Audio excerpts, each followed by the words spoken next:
की दो बहुएं थी, बड़ी कल्पना और छोटी प्रिया। कल्पना का जैसा नाम वैसा ही काम। सारा दिन कल्पनाओं में रहती, न कोई काम करती न कोई धाम। अरे कल्पना बहू, जरा अच्छी सी चटनी पीस दे, आज कुछ मजेदार खाने का मन है। पेट में जलन हो जाएगी माँ जी बुढ़ापे में, और वैसे भी मेरा काम करने का वक्त शाम का है, अब प्रिया को ही बोल दो। इतना कहकर कल्पना वहाँ से चली जाती है।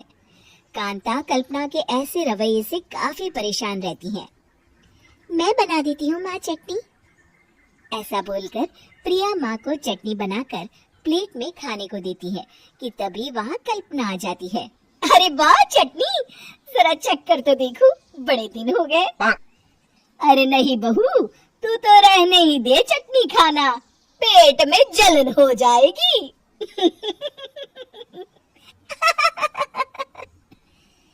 इतना कहकर कांता और प्रिया दोनों हंसने लगते हैं। कल्पना सारा दिन या तो मोबाइल में YouTube देखती या फिर सोती रहती। उसका कमरा भी बिखरा और गंदा रहता।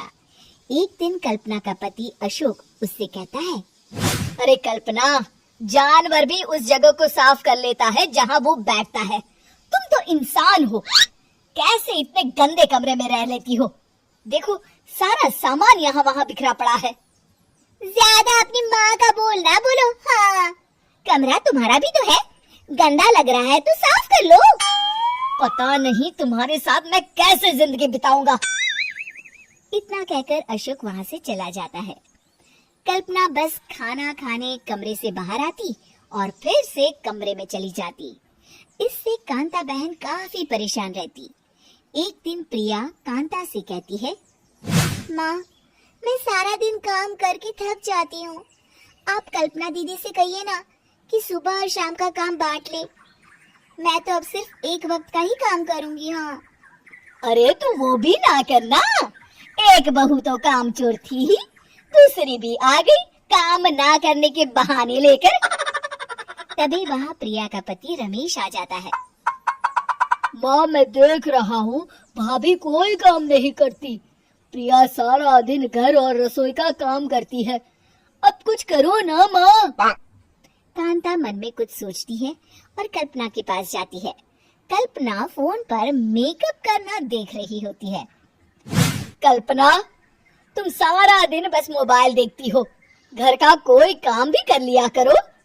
प्रिया सारा दिन काम करके थक जाती है, आज से मैंने फैसला किया है, एक वक्त का काम तुम करोगी, सुबह का खाना तुम बनाओगी और रात का प्रिया। आप लोगों ने काम को हवा बना रखा है। अरे पता नहीं थोड़ा सा ज्यादा काम करने में आप लोग घबरा क्यों जाते हैं। और हाँ, बहुत ज्यादा प्रिया की तारीफ मत करिए मेरे सामने, बड़ी बहू तो मैं ही रहूंगी। मैं कुछ नहीं जानती, कल सुबह मुझे वक्त से खाना चाहिए, रसोई में आ जाना, वरना कल से तुझे खाना नहीं मिलेगा। अगली सुबह कल्पना रसोई में नहीं आती है। वो देर से सोकर उठती है और बाहर आकर कहती है, अरे भूख लगी है, आज खाने में क्या है? इतनी देर हो गई, आज किसी ने मुझे उठाया भी नहीं, पता नहीं कहाँ है सब। कल्पना को घर में कोई नहीं दिखता। वो रसोई की तरफ जाती है जहाँ बड़ा सा ताला लगा होता है। अरे रसोई में ताला! ओ, मैं तो भूल ही गई थी। माँ ने आज से सुबह का खाना मुझे बनाने को कहा था। हे भगवान, इतने लोगों का खाना बनाना क्या आसान है? तभी घर के सारे सदस्य बाहर से वापस आते हैं। वाह माँ जी, मजा आ गया छोले भटूरे खाकर। मेरे मुंह में तो अभी भी स्वाद आ रहा है। अरे कल्पना, तेरे भरोसे रहते तो हम तो भूखे ही रह जाते। कल्पना को बहुत गुस्सा आ जाता है। अब बहुत हो गया, आज से मैं अपनी रसोई अलग कर रही हूँ, मैं अपना खाना खुद बना लिया करूँगी। कल्पना अपनी रसोई अलग कर लेती है, पर आए दिन उसका देर से उठना और काम न करने की आदत से वो भूखी ही रह जाती थी। उसी के सामने घर के लोग अच्छे अच्छे पकवान खाते और कामचोर कल्पना को जैसे तैसे ही खाना बनाकर खाना पड़ता। पर एक दिन तो हद ही हो गई। माँ, दीदी आज सुबह से कमरे से बाहर नहीं निकली, हमें जाकर देखना चाहिए। सो रही होगी कामचोर कहीं की, पर तुम कहती हो तो चलो देख लेते हैं उसे। कल्पना कमरे में पेट पकड़कर बैठी होती है। हाय मेरा दर्द पेट दर्द के मारे मर रही हूँ मैं।